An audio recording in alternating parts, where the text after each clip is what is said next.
오늘은 오직 예수 외에는 아무도 보이지 않더라 라는 제목으로 함께 말씀 나누려고 합니다. 여러분들은 지금 교회에 와서 누구를 보고 있습니까? 주님을 보고 있습니까? 아니면 사람들을 주목하고 또 사람들에게 집중을 하고 있습니까? 여러분, 우리가 교회에 왔을 때 가장 중요한 것은 바로 예수님을 만나는 것입니다. 근데 때로는 교회에서 사람만 보이고 사람의 목소리만 듣다가 돌아갈 때가 많이 있습니다. 저는 오늘 본문을 통해서 우리의 시선을 어디에 두어야 할지, 우리의 신앙의 중심이 무엇인지 이 아침에 다시 한번 고민하며 또 생각하는, 묵상하는 그런 시간을 가지려고 합니다. 오늘날 우리는 너무나 많은 사람들과 또 사건들에 휩싸여 살아갈 때가 너무나도 많습니다. 매일 미디어를 통해서 들려오는 소식들을 보면은 우리의 마음이 힘들고 또 마음이 아프고 또 상처받을 때가 참으로 많이 있습니다. 하지만 우리가 잊지 말아야 할 것이 있습니다. 우리의 인생에 있어서 정말 가장 중요한 것은 바로 예수님입니다. 오늘 본문에서 예수님의 제자 베드로와 야고보와 요한, 그들이 모세와 엘리야 그리고 하나님의 거룩한 영광스러운 그런 모습을 보았지만 결국에는 그들의 시선은 오직 예수님께로 고정되어졌다는 것입니다. 여러분, 교회의 중심은 사람이 아닙니다. 아무리 유명한 사람도, 아무리 훌륭한 그러한 목회자도 교회의 중심이 될 수가 없습니다. 교회는 오직 예수님만 드러나는 곳이어야 합니다.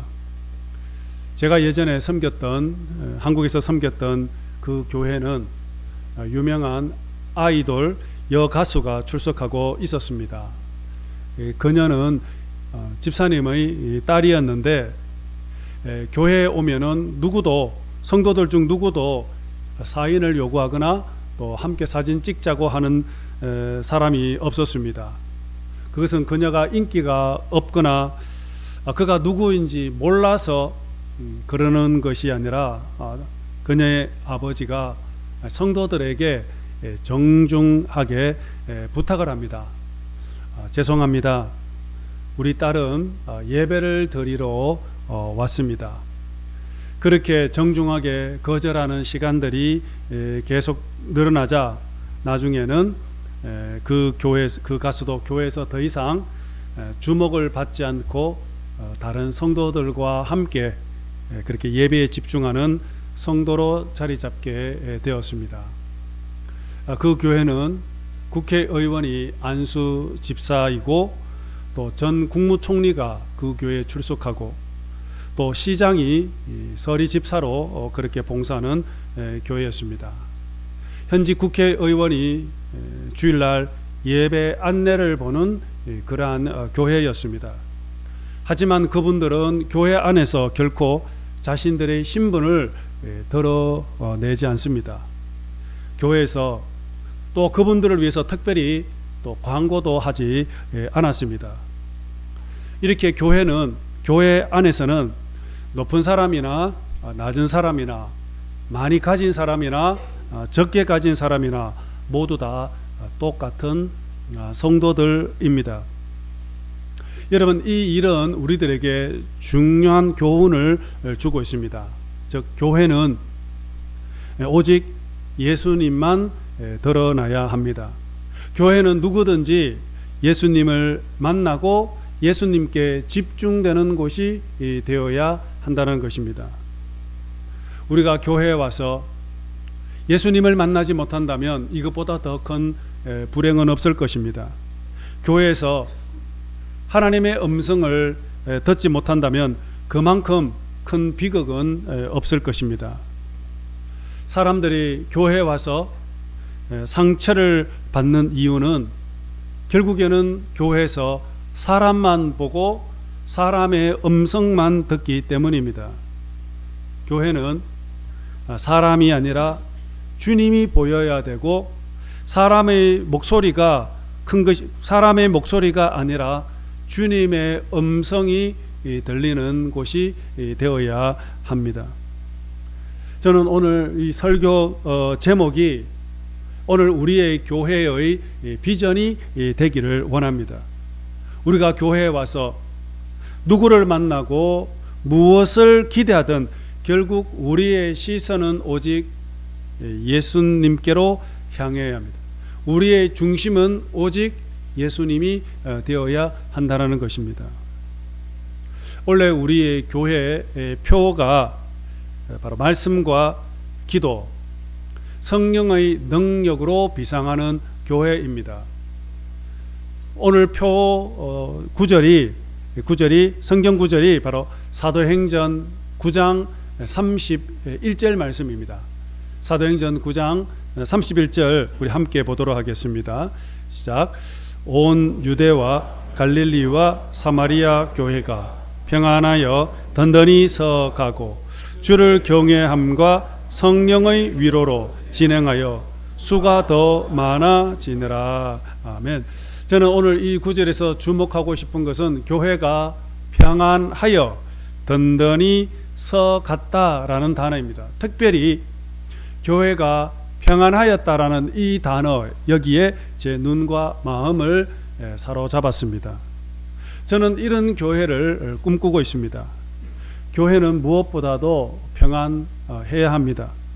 교회는 세상의 소란함과 혼란 속에서도 성도들이 하나님께서 주시는 평안을 누리는 곳이 바로 교회가 되어야 한다는 것입니다. 그런데 여러분, 이 평안은 세상이 주는 평안이 아니라 하늘로부터 내려주는 평강이라는 것입니다. 이 평안은 우리가 예수님을 만나게 될 때 그때 누리게 되는, 경험하게 되는 놀라운 하나님의 은혜라는 것입니다. 그러면 여러분, 평안하여 든든히 서가는 교회는 여러분 어떤 교회일까요? 바로 그 교회는 바로 예수님으로 충만한 교회입니다. 즉 예수님의 이야기로 가득한 그러한 교회라는 것입니다. 교회가 예수님으로 충만하게 될 때 그때 비로소 그 교회는 평안하여 든든히 서갈 수가 있습니다. 오늘 아침에 우리가 읽었던 이 본문에 보시면은 예수님께서 베드로, 야고보, 요한 세 명을 데리고 높은 산에 올라갔습니다. 그리고 그곳에서 예수님은 기도하는 중에 갑자기 얼굴이 하늘과 같이 해처럼 밝고 빛나게 되고 옷이 빛같이 빛나게 되었습니다. 근데 이 장면은 예수님이 바로 하늘의 영광으로 충만한 모습을 보여주고 있는 것입니다. 그리고 그 순간에 예수님은 성부 하나님과의 만남이 이루어지게 됩니다. 근데 여기서 우리가 한번 생각해 보고 싶은 것은 왜 여기서 성자 예수님께서 변화산에 올라가셔서 성부 하나님을 만나는 그 사건을 기록을 했을까 하는 것입니다. 여러분, 오늘 본문을 우리가 이해하기 위해서는 먼저 오늘 이 본문 바로 앞의 사건들을 이해할 필요가 있습니다.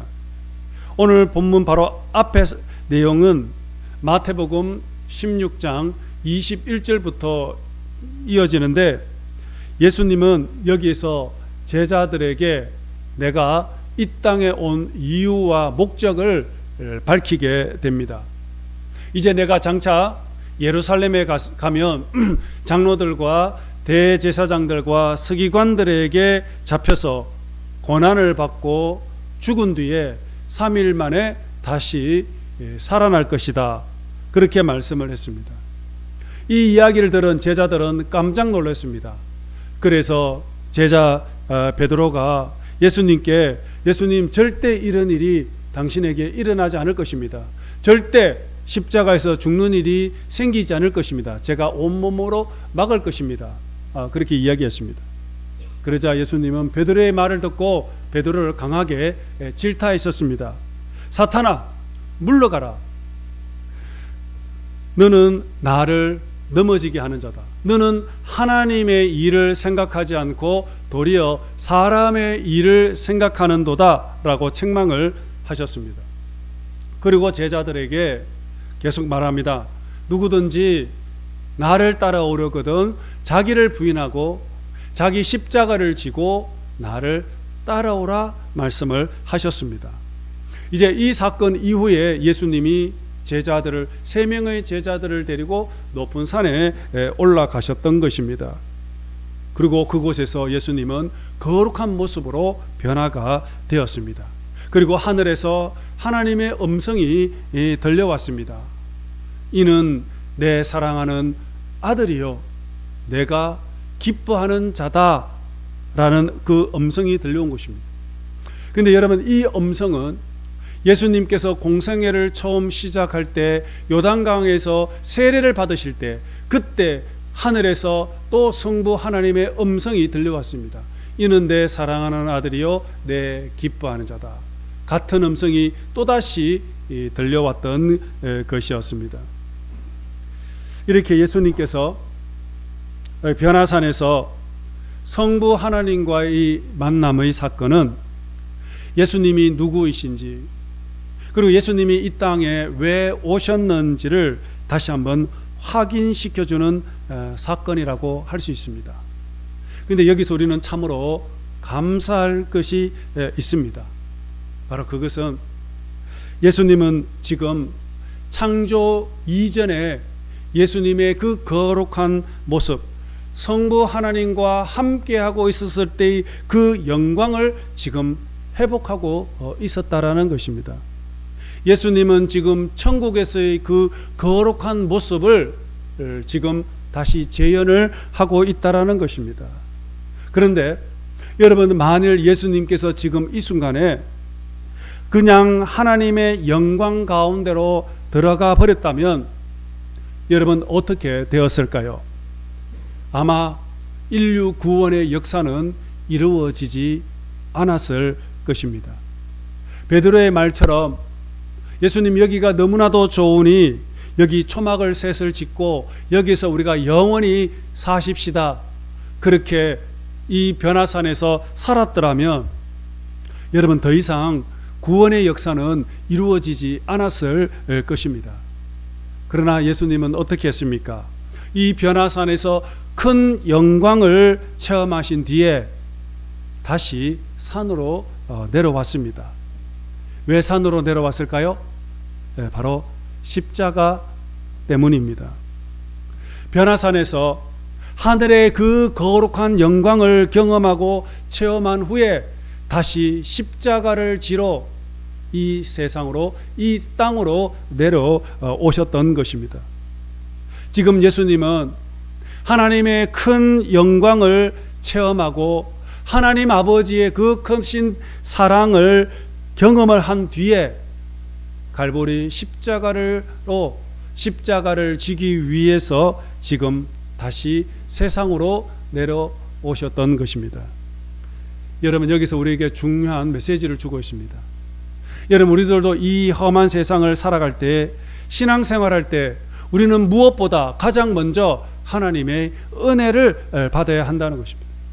은혜를 받아야 우리는 이 세상에서 험한 풍랑을 이겨낼 수가 있습니다. 우리는 신앙생활 하면서 가장 먼저 하나님의 영광을 보아야 합니다. 우리는 교회에서 하나님의 은혜와 영광을 경험하고 체험하게 될 때, 그때 비로소 나의 믿음이 견고해지고 믿음이 더욱더 자라나고 성장하게 되어진다라는 것입니다. 그러므로 여러분, 오늘 우리가 신앙생활할 때 가장 중요한 것은 바로 은혜를 받는 것입니다.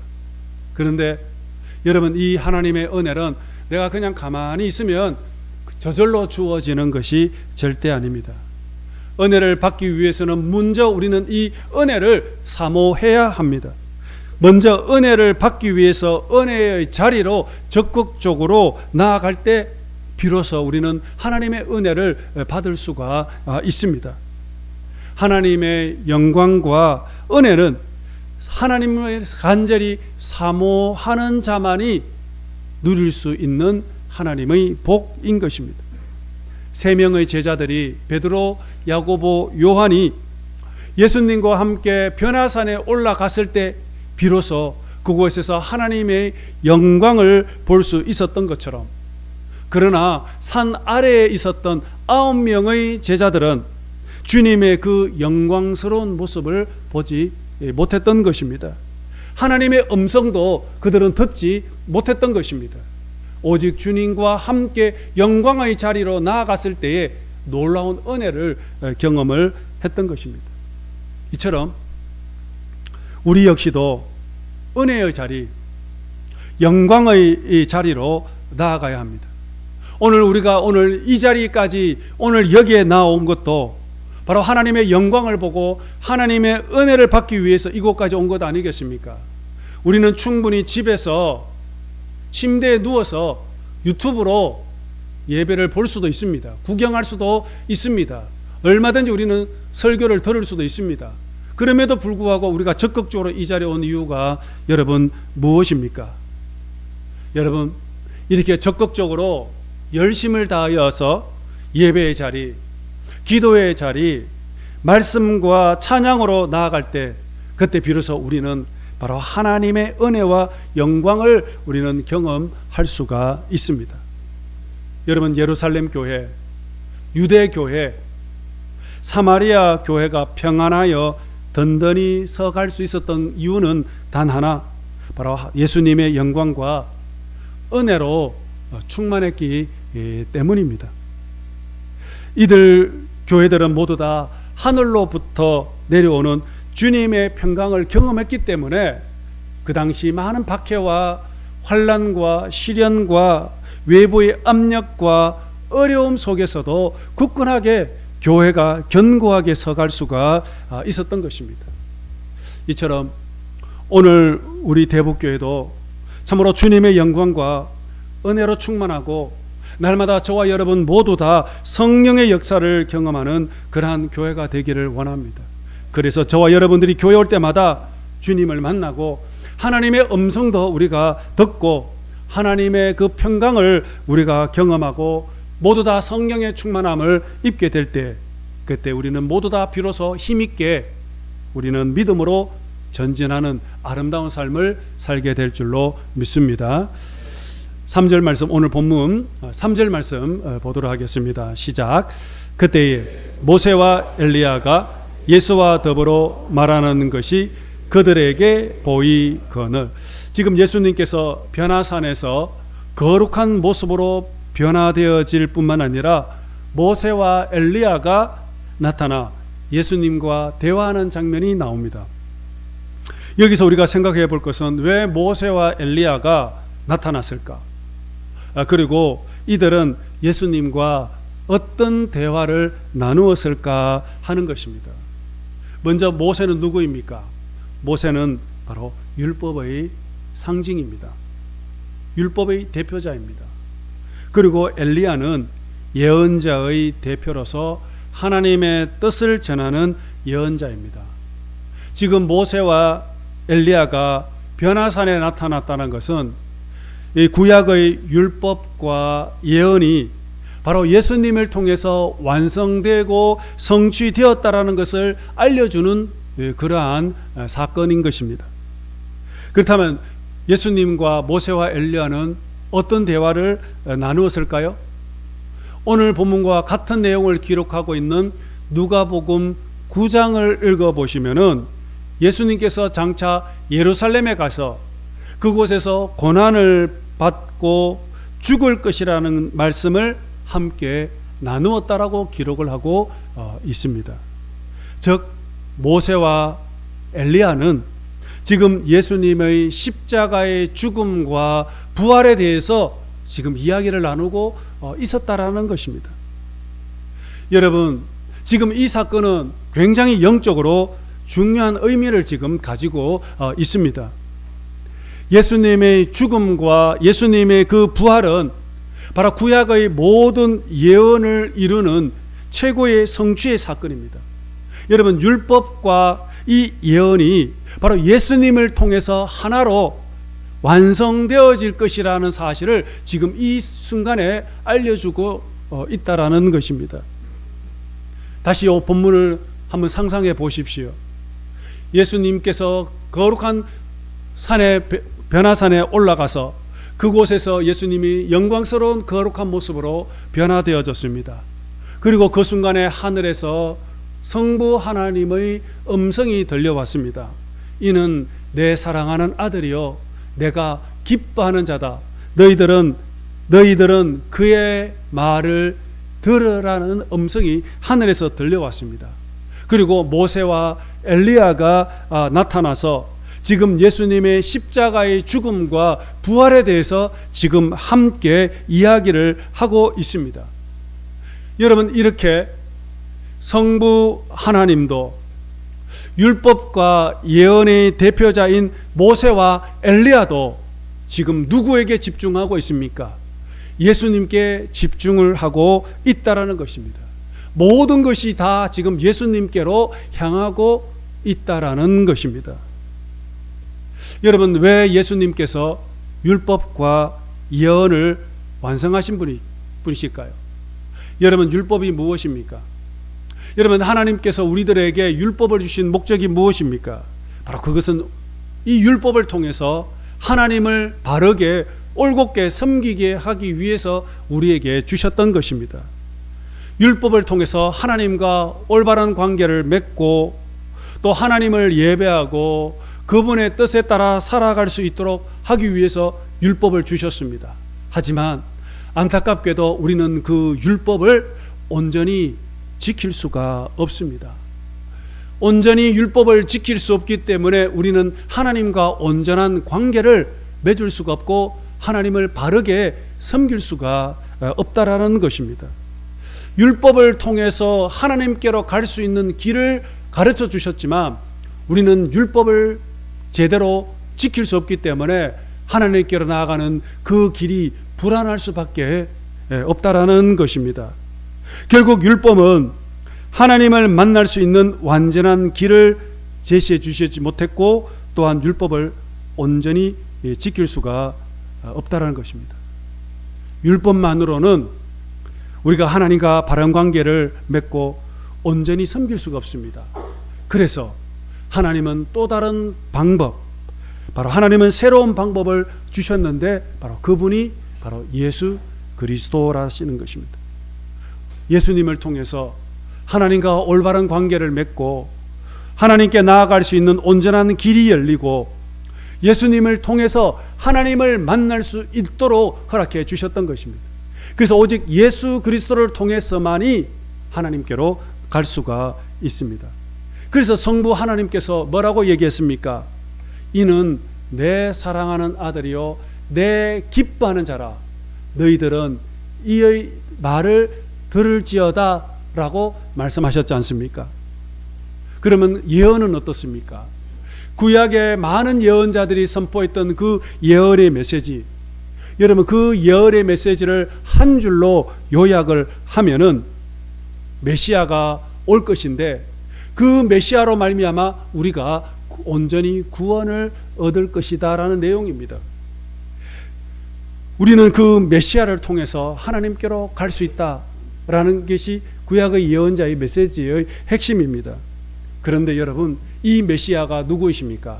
바로 예수께서 메시아, 구약에서 예언했던 그 메시아가 바로 예수 메시아, 예수 그리스도라는 것입니다. 이런 의미에서 여러분, 오늘 이 본문은 구약의 모든 율법과 예언이 바로 예수님을 통해서 구원이 완성되어질 것이라는 것을 지금 예언하고 있는 말씀이라는 것입니다. 예수님의 죽음과 예수님의 그 부활을 통해서 이 땅에 하나님의 구원의 역사가 완성되어진다라는 것을 알려주는 본문이 바로 오늘 본문입니다. 결국 우리는 예수님 안에서 우리는 예수 그리스도 안에서 율법과 예언이 성취되고 그분을 통해서 이제 온전히 하나님께 나아가는 길이 열렸던 것입니다. 그래서 오늘 본문 8절이 이렇게 결론을 맺고 있습니다. 자, 8절 말씀 보겠습니다. 시작. 제자들이 눈을 들고 보면 오직 예수 외에는 아무도 보이지. 아멘. 여러분, 제자들이 보니까 모세와 엘리야가 사라지고 오직 예수만 계셨다고 했습니다. 왜 모세와 엘리야가 사라진 것일까요? 예수님만 남았을까요? 모세와 엘리야는 바로 예수님의 그림자이기 때문입니다. 율법을 대표하는 모세도 예언을 대표하는 엘리야도 예수님 안에서 온전히 성취되어졌기 때문에 이제 더 이상 그들이 나타날 필요가 없었던 것입니다. 그래서 오직 예수 외에는 아무도 보이지 아니하였더라 말씀하셨습니다. 여러분, 저는 오늘 이 구절이 바로 구약과 신약 성경의 전체를 요약하는, 압축하는 구절이다라고 생각을 합니다. 여러분, 이 한 구절이 성경 66권 1189장의 내용을 압축해 놓은 한 구절이라고 생각합니다. 여러분, 성경은 결국은 예수님의 이야기입니다. 하나님께서 우리에게 주신 이 성경은 바로 그분의 아들 예수 그리스도를 중심으로 펼쳐진 그러한 이야기라는 것입니다. 여러분, 2000년 기독교의 역사 속에서 수많은 기독교 역사들이 있었고 수많은 사람들이 왔다가 사라졌습니다. 그러나 여러분, 기독교 역사를 한 줄로 요약을 하면은 결국은 예수님의 이야기입니다. 예수님 때문에 이 모든 일들이 일어났다라는 것입니다. 예수님만이 우리의 구원자요, 우리의 믿음의 중심입니다. 그러므로 우리는 그분 외에 그 어떤 것도 보이지 않게 하고 우리의 신앙도 오직 예수님을 중심으로 살아가야 함을 우리는 결코 잊지 말아야 할 것입니다. 여러분, 그렇다면 오늘 우리가 존재하는 이유가 무엇일까요? 바로 예수님 때문입니다. 여러분, 우리가 직분을 받는 이유가 무엇입니까? 제가 목사로서 살아가는 이유도 바로 예수님 때문에 살아가는 것입니다. 내가 만난 예수님, 내 안에 계시는 예수님을 여러분들에게 전하는 것이 저의 사명입니다. 오늘 여러분들이 직분을 받은 것도 마찬가지입니다. 여러분의 직분도 모두 다 예수님을 위해서 직분을 받은 것입니다. 직분을 자랑하기 위해서 받는 분은 한 사람도 없을 것입니다. 직분을 통해서 하나님을 섬기고 그분의 뜻을 드러내는 것이 우리의 사명입니다. 학생들이 공부하는 이유, 세상에서 우리가 일을 하는 이유도 예수님을 위해서, 하나님의 영광을 위해서 해야 합니다. 세상에서 일과 교회에서의 신앙생활 따로가 아닙니다. 이 모든 것은 다 하나입니다. 우리가 교회에서 하나님께 영광을 돌리듯이 우리가 세상에서도 우리는 하나님께 영광을 돌리면서 우리는 살아가야 합니다. 왜냐하면 우리 모두는 다 예수님의 사람들이기 때문에. 예수님의 사람은 바로 예수님을 위해서 살아가는 사람입니다. 그래서 직분도, 공부도, 일도, 세상의 모든 일도 다 예수님 위해서, 하나님의 영광을 위해서 살아가야 되는 것입니다. 교회가 존재하는 이유가 무엇입니까? 교회도 역시 예수님 때문에 교회가 탄생했고, 예수님 때문에 오늘 우리가 함께 모여 성도의 아름다운 교제를 이루게 되고, 예수님 때문에 전도를 하고 우리가 선교를 하는 것 아니겠습니까? 그러므로 교회는 오직 예수님만 보여야 하는 것입니다. 예수님의 이야기로 가득 차 있어야 하는 것입니다. 저는 2025년 시작하면서 오늘 우리 대북 교회도 참으로 예수님의 이야기로 가득한 그러한 교회가 되기를 원합니다. 말씀과 기도, 성령의 능력으로 비상하는 교회는 바로 오직 예수님으로 충만한 그러한 교회라는 것입니다. 예수님만이 우리의 중심이 되고 우리 모든 성도들이 예수님 안에서 하나가 되는 그런 아름다운 교회 생활 하기를 원합니다. 오늘 우리가 교회에서 상처를 받았습니까? 혹시 교회에서 섭섭한 일이 생겼습니까? 그렇다면 예수님께 더욱더 가까이 나가십시오. 우리가 왜 상처를 받고 왜 섭섭한 일들이 교회 안에서 계속해서 일어나는 것입니까? 예수님 때문에 상처를 받았습니까? 하나님의 말씀 때문에 시험에 들었습니까? 결국에는 예수님이 아닌 다른 것 때문에 우리의 교회 생활, 믿음 생활이 흔들리는 것 아니겠습니까? 그러므로 2025년은 오직 예수님만 바라보고 예수님을 통해서, 말씀을 통해서 다시 믿음이 회복이 되고 다시 영적으로 성장하여 올 한 해 동안에 참으로 하나님께 기쁨이 되고 영광이 되고 또 주님이 주시는 그 참된 평강, 오늘 유대교회, 사마리아 교회, 예루살렘 교회가 평안하여 든든히 성장해 갔던 것처럼 저희 교회도, 대북교회도 아름답게 성장하고 부흥하는 하나님의 복을 받는 저와 여러분들 모두 되시기를 주님 이름으로 축복합니다.